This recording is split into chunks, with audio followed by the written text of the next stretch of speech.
Wars and rumors of wars, false messiahs and prophets, nation rising against nation.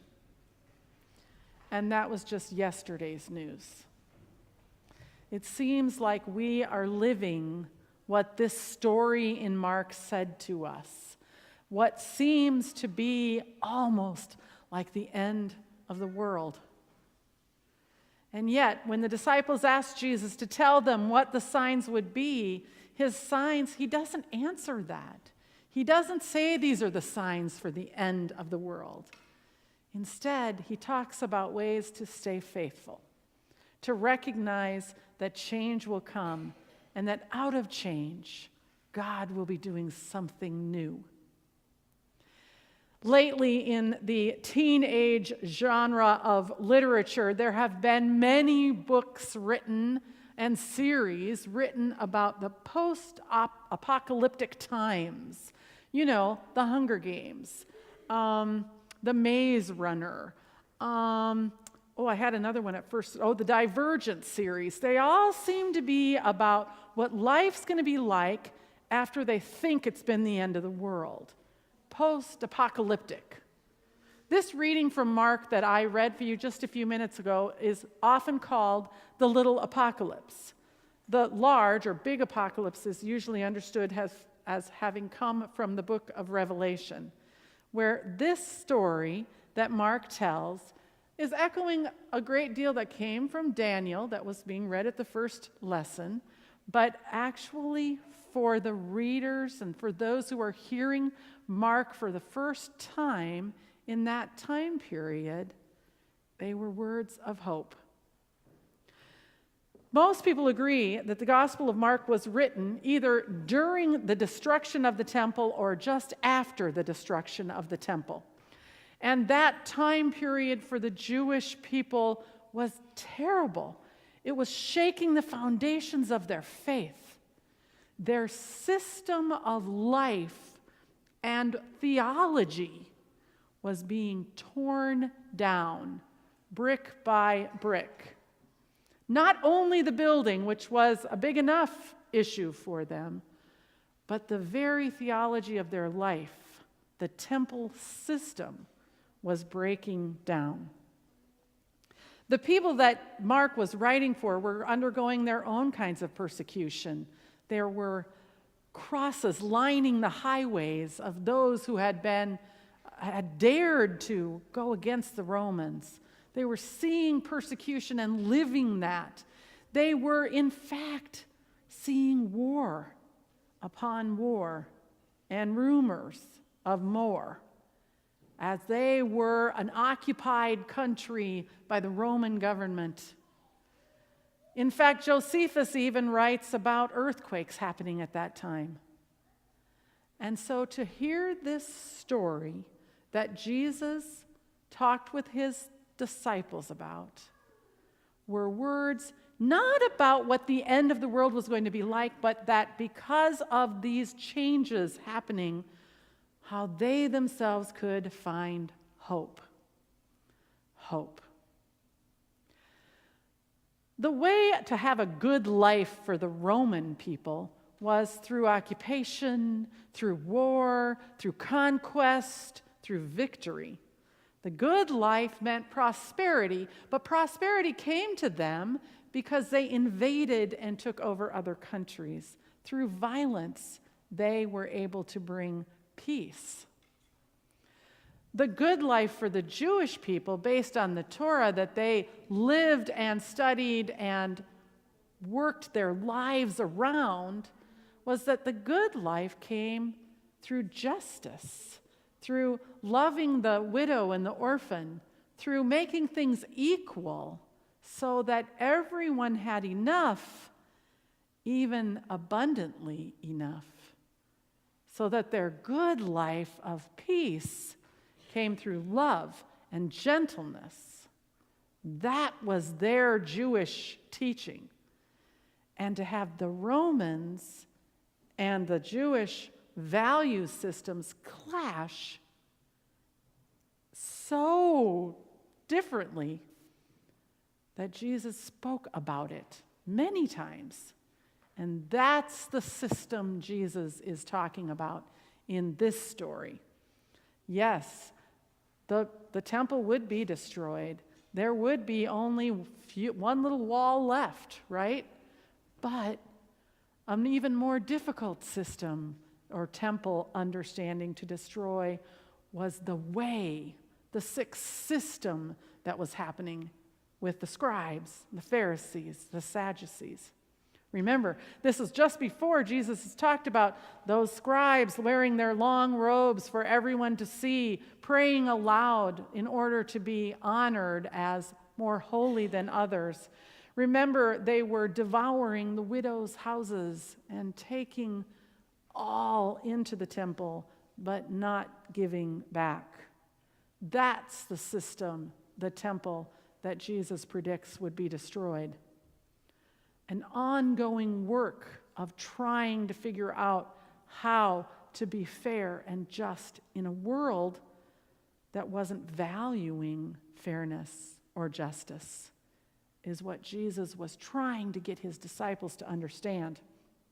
It's kind of a funny statement. Look, Jesus, at these big stones and this big building. What a perfect way for Jesus to enter into that conversation. That it's not about the stones. And remember, eventually, people start, and we know Jesus as the temple. And we know how Jesus replaces that system with love and compassion.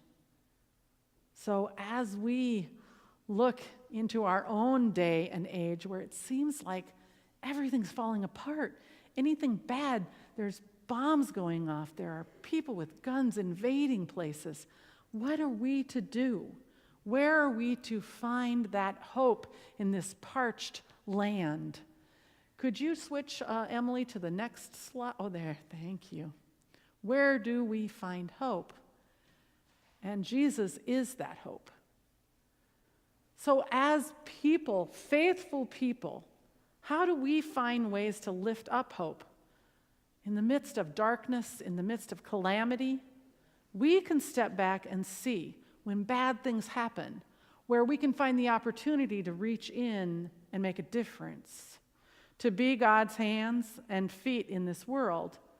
We can find ways to offer help, assistance, Lutheran World Federation. We can find ways, if you're on the ELCA network that sends out the alerts, if you're not, it's very easy to do, just get in and sign up. They'd send you the alerts that we got all day yesterday about how to help and how our church is helping in the midst of such tragedy. There are ways for us always to find a way to step in and make a difference. This is why we have a food pantry. A couple of weeks ago when I was sitting at the table where we do the initial intake, one of the questions we always ask is this your first time? See, for us, it's important to know because we've got a lot more paperwork to fill out if it's their first time. But I'd never thought about what an invasion of privacy that was. So we asked this lady, is it your first time? And she was so embarrassed to say no. But I try not to come very often. I only come when I need a little extra help. That's what we're about, a little extra help. How interesting. That's the hope for that woman, our food pantry.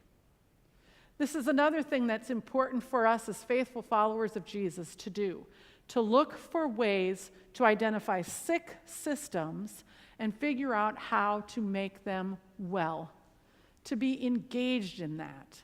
That's what our food pantry does. That's why we're members of Austin Interfaith.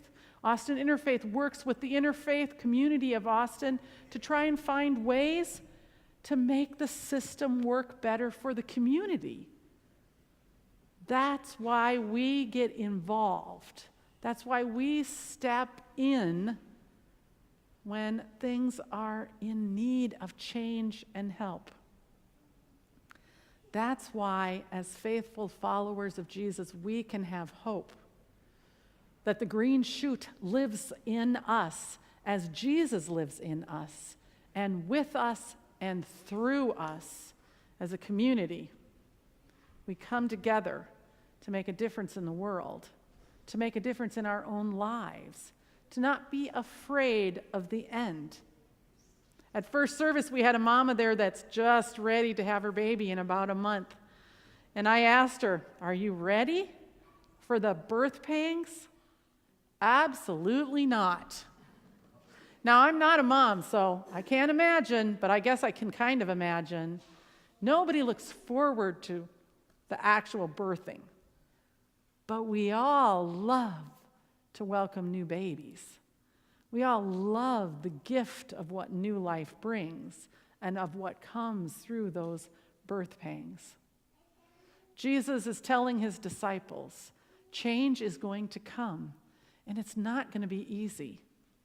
The church knows this, as we're trying all the time to hear what God is calling us to in the future. Change is sometimes painful, but it leads to beautiful new life. Here we are, almost at the end of the year. We're almost ready to start Advent, that time where we seriously remember how much we need Jesus. Today, we don't live in fear of the end. We live faithfully to find ways to be Christ in the world. I found a prayer that I would like to close with. It was written by Reverend Mindy Mitchell. Please join me. God of dusk and dawn, lead us gently from the past into the future, rooted in our traditions and yet embracing what may come.